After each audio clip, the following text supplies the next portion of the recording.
जय माता दी। बड़ों को मेरा चरण स्पर्श और छोटों को मेरा प्यार। मैं एस्ट्रोलॉजर प्रियंका भारद्वाज स्वागत करती हूँ आप सभी का अपने इस यूट्यूब चैनल पर और आशा करती हूँ कि आप सभी लोग स्वस्थ होंगे और मस्त होंगे। मैं एक जन्म कुंडली विशेषज्ञ हूँ, जन्म कुंडली देखती हूँ। इसके अलावा मैं वास्तु भी करती हूँ। इसके अलावा मैं सी सेक्शन की डेट्स भी देती हूँ। मेरे बारे में जानने के लिए आप नीचे स्क्रीन पर दिए हुए नंबर पर कनेक्ट हो सकते हैं और कनेक्ट कर आप अपनी अपॉइंटमेंट बुक कर सकते हैं अगर आपको जन्म कुंडली अपनी एनालिसिस करानी है तो। आइए वीडियो की शुरुआत करते हैं और जानते हैं कि 20 मई यानी कि शनिवार को क्या खास होने वाला है आप सभी के लिए।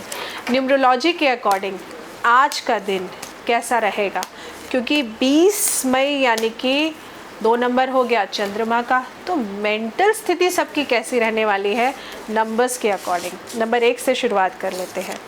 सो नंबर 1 आपके लिए आज का दिन जो कह रहा है वो ये कि आप ना किसी चीज़ से परेशान हैं।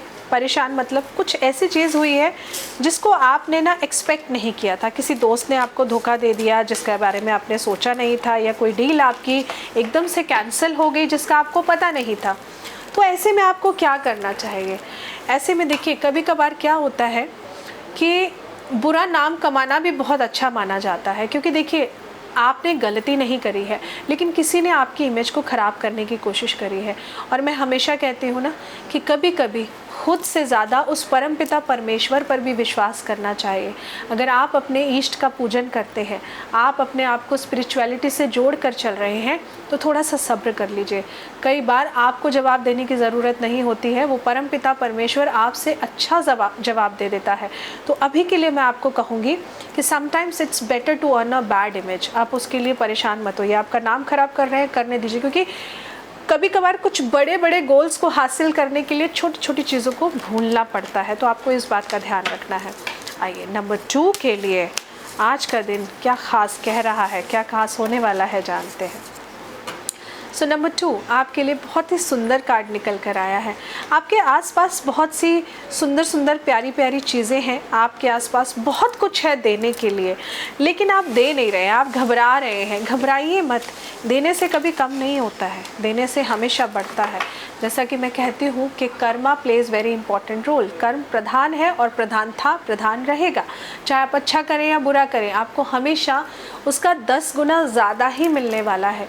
तो ऐसे में आपको क्या करना है? ऐसे में आपको दिल से बांटना है। बांटने से मेरा मतलब बिल्कुल नहीं है कि आपकी पॉकेट अफोर्ड नहीं कर सकती और आप उससे दुगना कहीं से लोन और कर्जा लेकर बांट रहे हैं। नहीं, ऐसा भी बांटना मत करिए।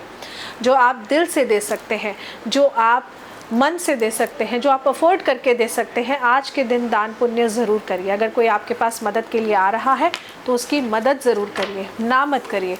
जितनी हेल्प कर सकते हैं कर दीजिए, क्योंकि आज आप जिसकी हेल्प कर रहे हैं, जब आपको हेल्प की ज़रूरत होगी तो भले ही वो आपकी मदद करे ना करे, लेकिन क्योंकि आपने अच्छा किया तो वो परमपिता परमेश्वर आपके लिए भी आज ही अच्छाई का रास्ता खोल देंगे।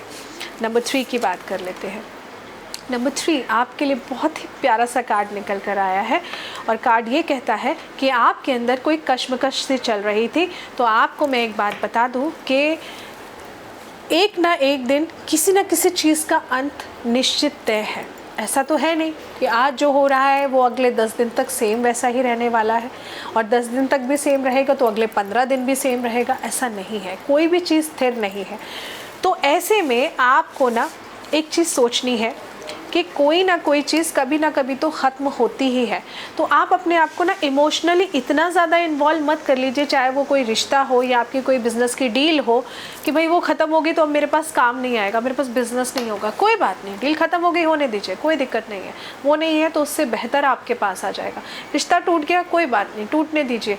आज नहीं तो कल वो रिश्ता सुधर जाएगा, क्योंकि टूट कर भी वो ज़्यादा दिन तक ऐसा बिखरा नहीं रहेगा। और आज अगर कुछ ऐसा हो भी रहा है, कोई चीज़ आपसे डिटैच हो रही है, तो ट्रस्ट मी, वो आपके भले के लिए ही हो रही है, उसमें आपकी कोई गलती नहीं है, उसमें आपको दुखी होने की भी ज़रूरत नहीं है। अब आप कहेंगे मैम रिश्ता टूट गया, इसमें भलाई क्या है? भलाई भी आपको जल्द ही दिख जाएगी, लेकिन आप ही की भलाई है। आइए नंबर 4 की बात कर लेते हैं। नंबर 4 के लिए कार्ड कह रहा है कि आपके लिए फिर से नई बिगिनिंग का कार्ड है, नई चीज़ों को शुरू करने का कार्ड है। लेकिन अपनी पुरानी हैबिट्स को बदलिए। कुछ चीज़ें आपने पास्ट में ऐसी करी हैं जो आप पर अभी हावी हो रही हैं। आपने जानबूझ के कुछ रिश्तों को ख़राब करने की कोशिश करी है, या आपसे जाने अनजाने हो गए, या आप ऐसी स्थिति में फंस गए कि दो में से किसी एक को आपको चुनना पड़ा। लेकिन जिसका साथ आपने दिया ना उस स्थिति के बाद, वो आपके फेवर में नहीं था। आज आप वो बात रियलाइज़ कर रहे हैं कि आपसे गलती हुई है। पर कोई बात नहीं, अगर आपसे गलती हुई है तो आप उस गलती को सुधारिए। गलती को सुधारने से आप देखेंगे कि नई पॉसिबल चीज़ आपके रास्ते में जल्द ही आएंगी और आपका टाइम और भी बेहतर हो जाएगा। लेकिन न्यू बिगिनिंग करने के लिए आपको नए तरह से चीज़ों को शुरू करना पड़ेगा। नंबर 5 की बात कर लेते हैं। सो नंबर 5 आपके लिए कार्ड निकल कर आया है चेंज का कार्ड। बहुत ही सुंदर कार्ड है। इट सेज ट्रांसफॉर्मेशन, मतलब कुछ नया बदलाव, बड़ा बदलाव आपकी लाइफ में होने वाला है।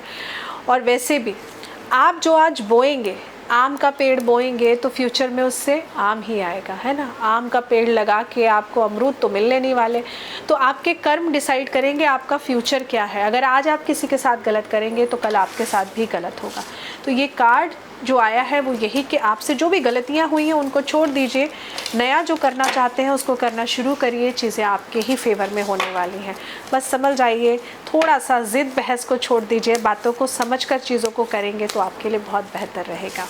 आइए नंबर 6 की बात कर लेते हैं। नंबर 6 आपके लिए कार्ड बहुत ही सुंदर निकल कर आया है और कार्ड का कहना है कि आपको पॉजिटिव रहने की ज़रूरत है, क्योंकि आप किसी चीज़ को लेकर, कुछ अनप्लान्ड चीज़ आपके सामने आई है जिसको लेकर आप नहीं समझ पा रहे हैं। हो सकता है मम्मा पापा ने अचानक से आपको कोई रिश्ता बता दिया है और आपको you are not ready for the marriage, ऐसा भी हो सकता है। लेकिन ये एक सही समय है क्योंकि डिवाइन एनर्जीज़ आपके लिए वर्क कर रही हैं। तो आप थोड़ा सा टाइम दीजिए, उसको गलत मत सोचिए कि ये जो अचानक से आपके साथ हो रहा है ये गलत है, ऐसा नहीं होना चाहिए। थोड़ा सा आप अपना समय दीजिए, उस चीज़ को समझिए ऐसा क्यों हो रहा है। आप उस चीज़ से रिलेट करिए कि उसमें आपके लिए पॉजिटिव क्या है। लेकिन वो तभी समझेंगे जब आप अपनी ईगो को, अपने गुस्से को साइड में रखेंगे। तो जो भी प्रपोजल आपके पास आया है, चाहे वो आपकी बिजनेस डील का हो या आपकी पर्सनल लाइफ से रिलेटेड हो, तो आप एक बार बैठकर ठंडे दिमाग से उसके बारे में सोचिए। चीज़ें आपके फेवर में ही रहने वाली हैं। नंबर 7 की बात कर लेते हैं। सो नंबर 7 आपके लिए कार्ड निकल कर आया है कि आप को समझ में नहीं आ रहा है मदद कहाँ से मिलेगी। और सबसे बड़ी बात तो ये है कि नंबर 7 यानी कि केतु को मदद तो गुरु ही देता है। तो आपको हेल्प के लिए नॉक करना पड़ेगा, दरवाज़ा खटखटाना पड़ेगा। जीवन में आपको जो भी समस्या मिल रही है, अगर आप बहुत ज़्यादा हेल्थ इश्यूज़ से गुजर रहे हैं और डॉक्टर का ट्रीटमेंट चल रहा है लेकिन सॉल्यूशन नहीं मिल रहा, तो आज आप अपना डॉक्टर चेंज करिए।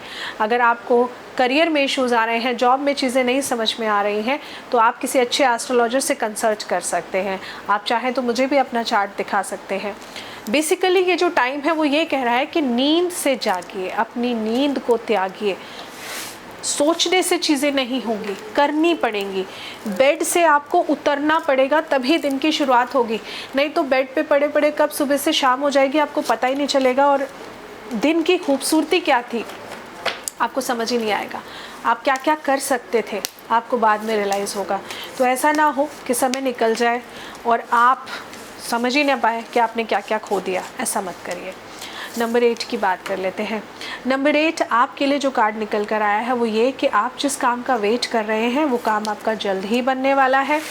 आपके पास कुछ न्यू अपॉर्चुनिटी आ चुकी है, कुछ और न्यू चीज़ें हुई हैं पिछले दिनों में आपके साथ, तो अब कुछ और नया आपके लिए आ रहा है। मतलब ये पीरियड आपके लिए ना, पर्सनल लाइफ हो या प्रोफेशनल लाइफ हो, बहुत अच्छा चल रहा है। I mean it's a progressive period for you. तो आप अपनी प्रोग्रेस पे ध्यान दीजिए, इधर उधर की बातों में बिल्कुल ध्यान मत दीजिए। कोई क्या कह रहा है, क्या कर रहा है, उसको छोड़ दीजिए। आप सिर्फ और सिर्फ अपनी प्रोग्रेस पे ध्यान दीजिए। अपनी प्रोग्रेस पे ध्यान देंगे तो चीज़ें आपके लिए बहुत बढ़िया रहने वाली हैं। लेकिन आपका जो नंबर है ना वो शनि प्रधान है। किसी के लिए गलत मत करिए, बस इस बात का ध्यान रखिए। ऐसा कुछ भी मत करिए कि अपने फेवर के लिए, अपने फ़ायदे के लिए आप किसी और का जानबूझ के नुकसान करें। ऐसा करेंगे तो 10 गुना नुकसान आपका होगा।